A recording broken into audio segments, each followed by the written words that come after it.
This is mostly an economic conference, and we have Steve Mnuchin with us, Larry Kudlow. I'd like to just announce the spectacular news for American workers and American families and for our country as a whole. There's not been anything like this, record-setting. It was just put out that the United States economy added almost 5 million jobs in the month of June, shattering all expectations. I was watching this morning, and the expectations were much lower than that. The stock market is doing extremely well, which means to me jobs. That's what it means, jobs. This is the largest monthly jobs gain in the history of our country. The unemployment rate fell by more than 2 percentage points, down to just about 11%. We're down to the 11% number. We started at a number very much higher than that. As you know, we broke the record last month, and we broke it again this month in an even bigger way. This news comes on top of May's extraordinary jobs report, which was revised upwards, by the way, to 2.7 million jobs. It was 2.5. That was last month, and that was a record setter. But it actually got a little bit better. We revised it. It was revised upward to 2.7 million jobs for a combined total of 7.5 million jobs created in the last 2 months, and that's a record by many millions of jobs. So it's 7.5 million jobs created in the last 2 months alone. Today's announcement proves that our economy is roaring back. It's coming back extremely strong. We have some areas where we're putting out the flames or the fires, and that's working out well. We're working very closely with governors, and I think it's working out very well. I think you'll see that shortly. In June, we added 2.1 million leisure and hospitality jobs, 740,000 retail jobs, 568,000 education and healthcare jobs, 357,000 service jobs. These are all historic numbers. And 356,000 manufacturing jobs. And manufacturing looks like it's ready to really take off at a level that it's never been before. And a lot of that has to do with our trade policy, because we're bringing manufacturing back to our country. And these take a long time to get going, and they're now going. So these are historic numbers. I'm really happy when I see 356,000 manufacturing jobs, and that's just a small number compared to what it will be soon because of our great trade deals.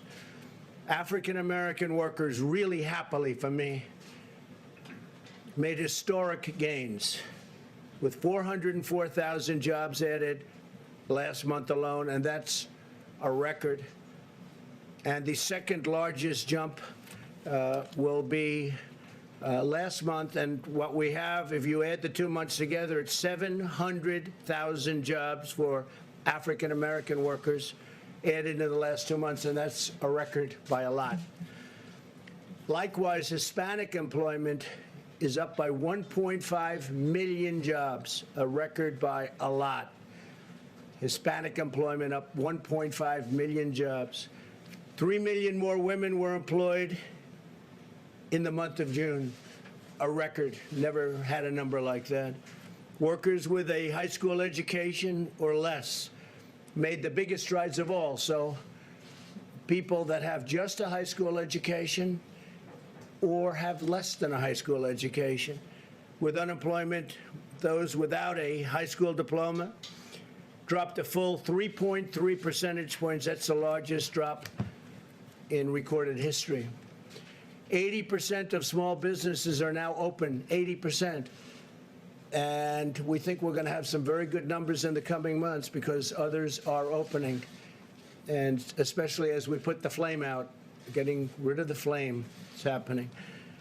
New business applications have doubled since late March. That's a number that is not even thinkable to achieve this early into a pandemic. The latest ISM manufacturing report rose 10 percentage points, with new orders jumping a remarkable 25 percentage points, all a record. Consumer confidence, which is great, That's a great number to me because that means confidence is really good. If you don't have good consumer confidence, it's like life. If you don't have confidence, you're not going to do very well. Consumer confidence has risen 12 points since April, and 6-month job expectations hit an all-time high. So think of that for a second. With all we go through, with all of the trials and tribulations that we read about every night, much of it totally fake news, fortunately. And if the consumer didn't get it, you wouldn't have good consumer confidence. We have consumer confidence has risen 12 points since April, an all-time high. Think of that. Retail sales surged an astonishing 18%. So retail sales went up an astonishing 18% in May. That's the largest increase in the history of our country. That's a tremendous number.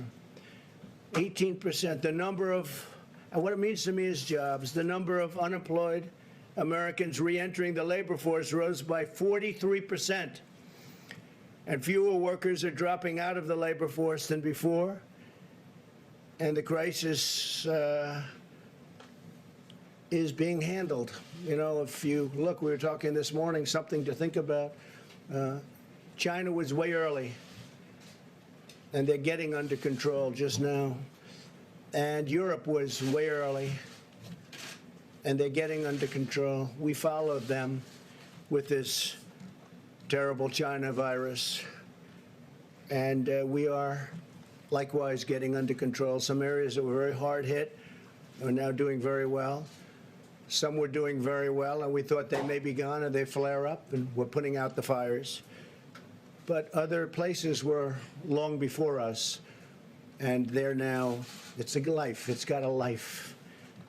And we're putting out that life, because that's a bad life that we're talking about.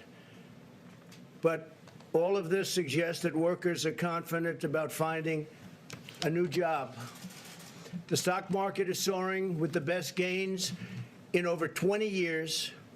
In the second quarter, the Dow Jones increased 18%. This is in a quarter, 18. These are not numbers that people have heard about. It's the best in 33 years.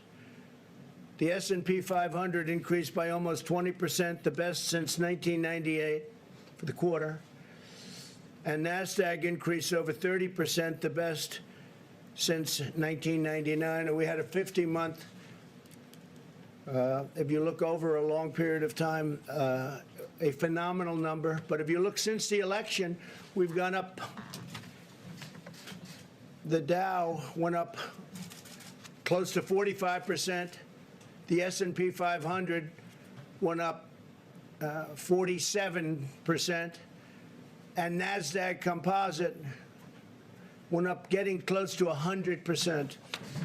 So these are numbers that are not numbers that other presidents would have, and they won't have it. The only thing that can kill it's a bad president or a president that wants to raise taxes. You want to raise taxes, this whole thing, your 401ks will drop down to nothing, and your stock market will drop down to nothing. This is not just luck, what's happening. This is a lot of talent.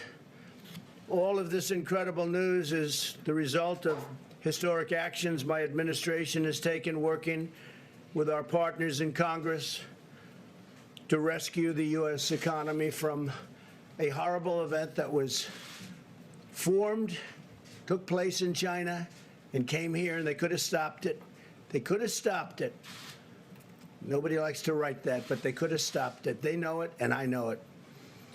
Through the Paycheck Protection Program, we've extended over $520 billion in loans to nearly 5 million small businesses, saving and supporting the jobs of tens of millions of American workers. This has been a tremendous success, levels that nobody's ever seen before. But we saved all of those jobs and all of those small businesses, and some will be large businesses soon, perhaps.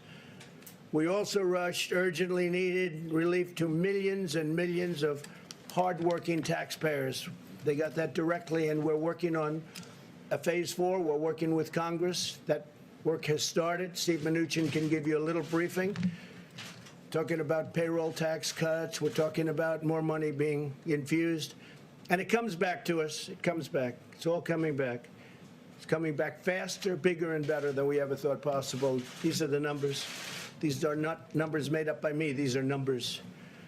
We've implemented an aggressive strategy to vanquish and kill the virus and protect Americans at the highest risk, while allowing those at lower risk to return safely to work. That's what's happening. Our health experts continue to address the temporary hotspots in certain cities and counties, and we're working very hard on that, where the relationship with the governors is very good. We made a call, Mike Pence made a call just yesterday and said, what do you need? Not one governor needed anything. They don't need anything. They have all the medical equipment they can have. Thank you, U.S. government. They have all of the ventilators they have. You know, we're giving many ventilators and selling in some cases and giving when needed, but we're the ventilator king. We're now producing thousands of ventilators a week, and we're helping other countries, and other countries are desperately in need of ventilators, because this is now at 189 countries. That changes all the time, that number. Our last count is 189 countries, and many of them don't have money, and almost all of them don't have a capacity to build a ventilator, which is hard to build, very complex, very expensive, very big in many cases. We've done an incredible job. So we have assembly lines building ventilators, and we're building thousands a week. All of these people are working with governors and local officials to restore best practices, and that's what we've done. That includes face coverings, social distancing, testing, and personal hygiene. Wash your hands.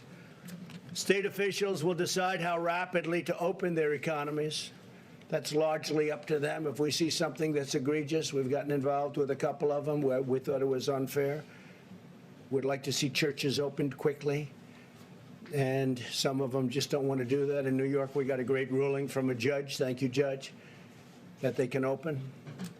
If these best practices are implemented, then the hot spots can be calmed quickly, and we understand this horrible disease right now. We didn't understand the disease at all. We did the right thing. We closed it up. We would have lost millions of lives.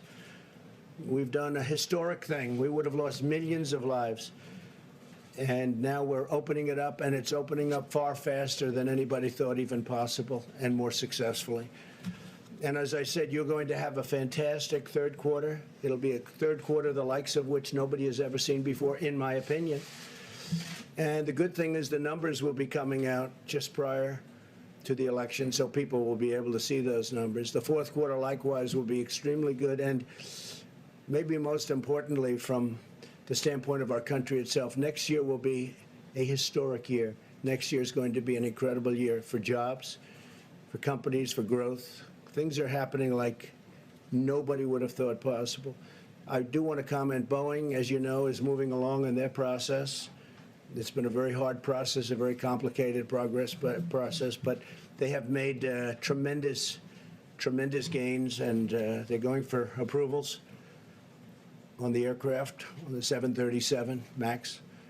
They're also starting to do some real business, so I just want to congratulate Boeing. They've been through so much. I think it was probably the greatest company in the world. I used to say it was the greatest company in the world, and then it ran through a very tough period of time.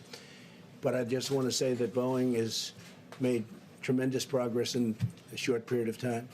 And other companies I don't even have to talk about, because they're all setting records. Virtually every one of our great companies is setting records. So I want to thank everybody for being here today. These are historic numbers in a time that a lot of people would have wilted.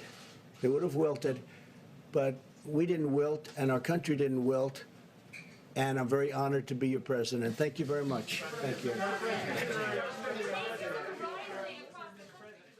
We will make America great again.